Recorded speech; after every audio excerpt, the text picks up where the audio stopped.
Mexico, land of rich culture, ancient traditions, and vibrant history.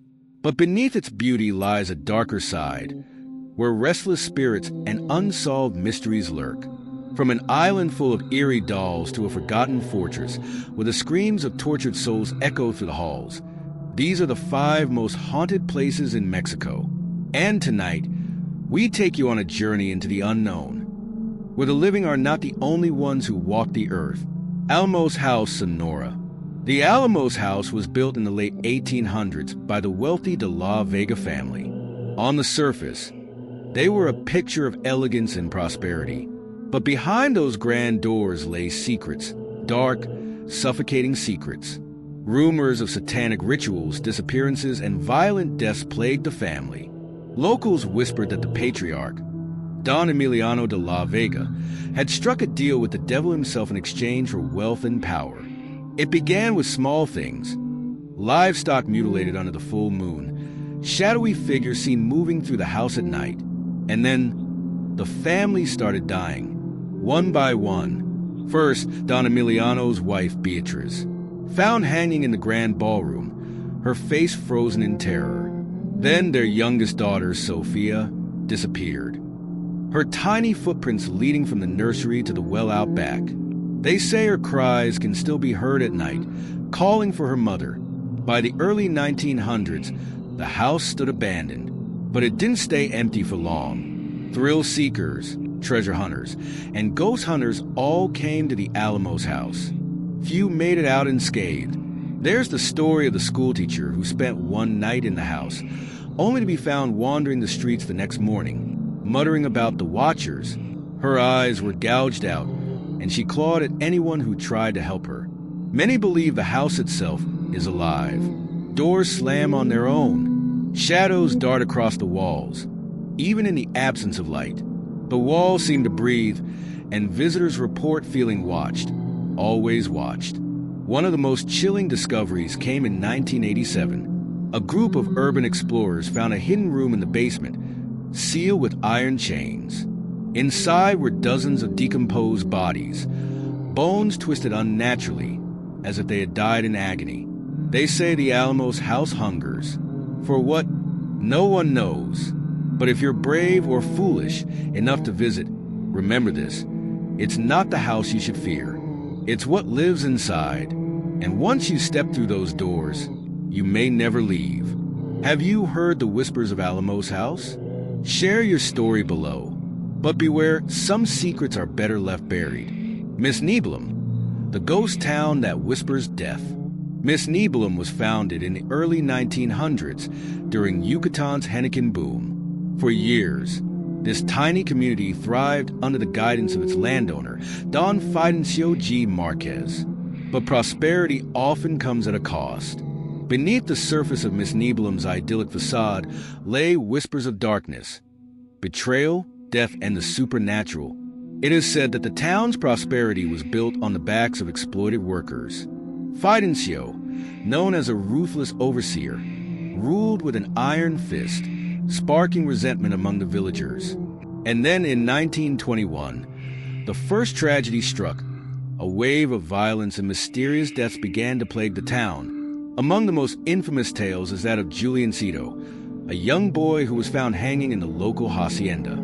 Some say he was driven to despair by the cruelty of the plantation life.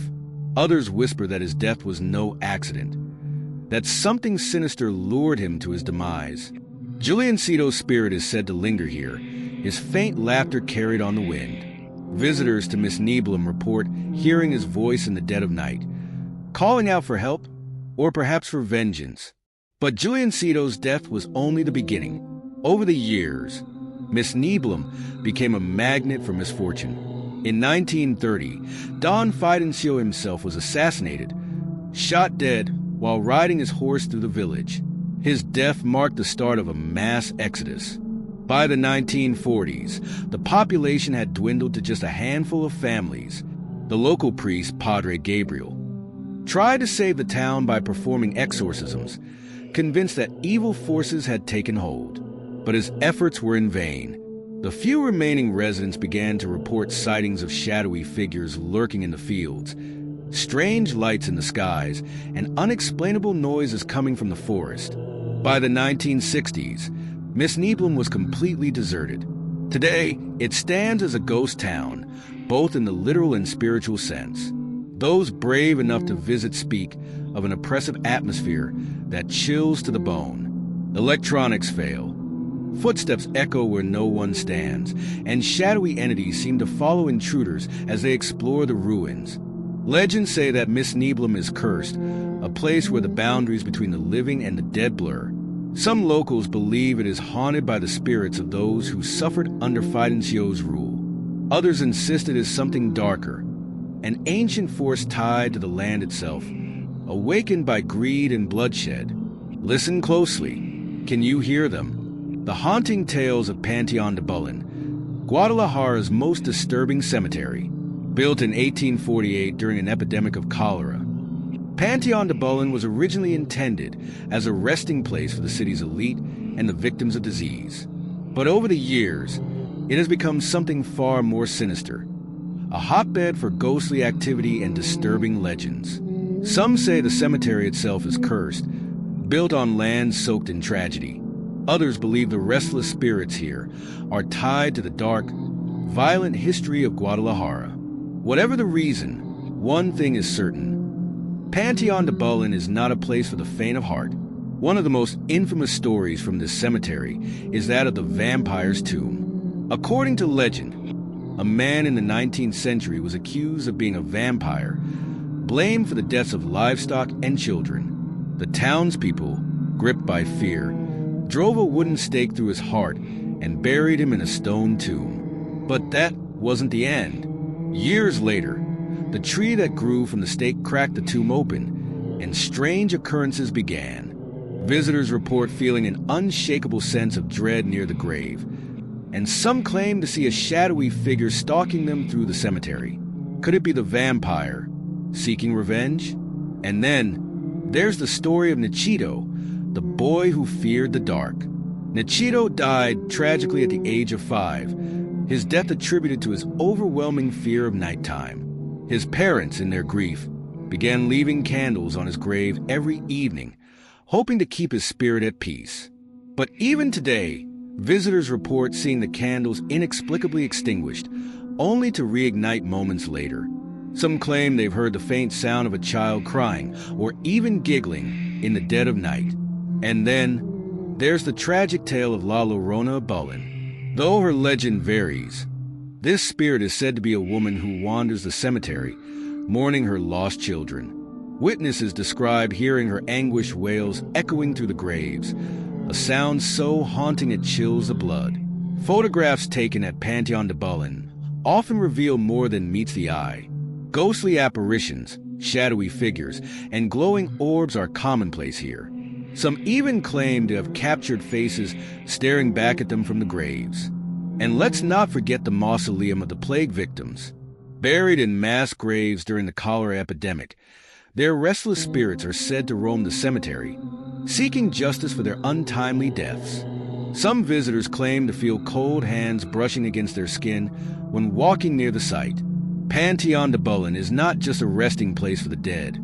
It is a portal to the unknown, a place where history and horror intertwine, leaving behind echoes of tragedy that refuse to be silenced. So, the next time you visit Guadalajara, ask yourself, are you brave enough to step into the Panteon-de-Bullen? Because once you do, you might not leave alone. The terrifying secrets of Templo Mayor ruins, Mexico City. Mexico City, a sprawling metropolis, is home to a hidden dark past. Beneath its modern surface, deep within the heart of the city, lies the Templo Mayor ruins, remnants of a once great civilization. The Aztecs, known for their savage rituals and blood-soaked history, built this temple at the center of their empire. But what many don't know is that the Templo Mayor holds more than just ancient stones and carvings. It conceals something far darker, something that still haunts the area to this day. This was a sacred ground where the Aztecs performed their most horrifying ceremonies. Rituals meant to appease the gods, but at a tremendous cost. Here, In the shadow of this once great temple, untold horrors were unleashed. The blood of thousands flowed freely, their bodies offered as sacrifices to the gods who demanded death. Built in the 14th century, Templo Mayor was dedicated to Huitzilopochtli, the god of the sun and war, and Tlaloc, the god of rain. But to truly understand the darkness of this place, we must look at the rituals that took place here, the brutal, inhuman acts that occurred on these very grounds. The Aztecs believed that without the sacrifice of human life, the sun would cease to rise and the world would fall into chaos. They believed that the gods were thirsty for blood, and only through violence could balance be restored. The most chilling of these sacrifices were those made atop the Templo Mayor's massive pyramid. There, priests would drag victims, usually prisoners of war, to the top, their hands and feet bound. The sky above would be darkened with the scent of incense, and the air would grow thick with the cries of the desperate. Then, with a sharp stone blade, the priests would rip open their chests, pulling out their still-beating hearts as offerings to the gods. It was said that the earth itself could not keep the blood from spilling. It soaked the stone, staining it forever. And the sacrifices didn't stop there. In the heart of the temple, beneath the temple floor, archaeologists have uncovered mass graves, hundreds of bodies, buried in a terrifying arrangement, many with signs of ritualistic torture. The victims, believed to be captured warriors or even children, were killed in the most grisly ways. They were buried alive, mutilated, or left to die in agonizing pain. These spirits, their souls trapped in the dark depths of the temple, are said to haunt the area to this day. Some claim that if you visit the Templo Mayor at night, you can hear whispers in the wind, soft, mournful cries that echo through the ruins. Some even say they've seen shadows moving among the stones, figures that appear to be walking, but they're not quite human. They're the restless souls of the Aztec victims, forever bound to the place where they met their tragic end. In the 16th century, after the Spanish conquest, the Templo Mayor was looted and destroyed. The bloody rituals ceased, but the evil that had been cultivated here did not. Even after centuries of decay and the razing of the temple, the dark energy remains. The area where Templo Mayor once stood is now an archaeological site, but some say that when the moon is full, you can still hear the echoes of those ancient rites. Visitors to the ruins have reported strange occurrences. Lights that flicker and vanish, the sudden drop in temperature, or the feeling of being watched. Some even claim that they felt hands brush against their skin, cold as death itself, as if the spirits of the past are reaching out to them from beyond the grave. Templo Mayor is not just a monument to an ancient civilization. It is a place steeped in death, darkness, and horror. Its blood-soaked history is alive, and its restless spirits still wander the ruins, waiting for the next offering. Are you brave enough to visit? Or will you be the next soul to join the forgotten thousands who are lost to the dark history of Templo Mayor? The Island of the Dolls, a tale of horror and tragedy. The story of the Island of the Dolls begins in the 1950s, when a man named Julian Santana Barrera became its sole inhabitant. Julian had recently moved to the island, seeking solace and a retreat from the bustle of the world. What he didn't know was that the island had already begun to whisper its dark secrets to him. Legend has it that Julian discovered the body of a young girl who had drowned in the canals, her lifeless form floating in the murky waters. Her spirit, restless and angry, tormented him with visions, cries, and strange, inexplicable occurrences. It was after this tragic encounter that Julian began collecting dolls, hundreds of them, hanging them from the trees, scattering them across the island like grotesque, lifeless sentinels. He believed they were the only way to appease the spirit of the drowned girl. But the dolls, they were never enough. Some say that the dolls began to move on their own, that in the dead of night, their eyes followed anyone who dared to step foot on the island, that whispers and cold breezes would emanate from the dolls, speaking in languages unknown. Some even claim to have heard the dolls crying, their hollow eyes pleading for release. Julian's obsession with the dolls grew. He would often speak to them, telling them his deepest fears, asking for forgiveness. But the spirit of the drowned girl was not done with him. She wanted more. One night, Julian disappeared. Some say the spirit took him, dragging him beneath the waters of a canal. Others believe he was driven mad by the dolls, consumed by his own guilt and terror. His body was never found, and yet the island remains frozen in time. The dolls still hang from the trees, their hollow eyes staring out at anyone who dares to approach. The air is thick with a sense of despair, and the spirits of the past seem to whisper through the leaves. But don't be fooled by the peaceful appearance of the island in the daylight, for when the sun sets, something far more sinister awakens. Those who have dared to spend the night on the island have reported strange happenings. Footsteps behind them when no one is there, the faint sound of a child crying, and an overwhelming sense of being watched, suffocated by the very eyes of the dolls. If you ever find yourself near the island of the dolls, know this: you're never truly alone. The dolls are watching, waiting for their next victim. And when night falls, you might just hear the sound of their eyes opening. Beware, for the island never lets you leave. Now that you've seen the terrifying secrets of Mexico's haunted places, one question remains. Would you dare to visit any of them? Or are some mysteries best left unsolved? If you enjoyed the chills, make sure to like, subscribe, and hit that bell icon to stay updated on more spine-tingling tales. But before you go, remember, not all spirits are ready to rest, and some of them might just follow you home. Until next time, stay safe, stay curious, and always keep an eye on the shadows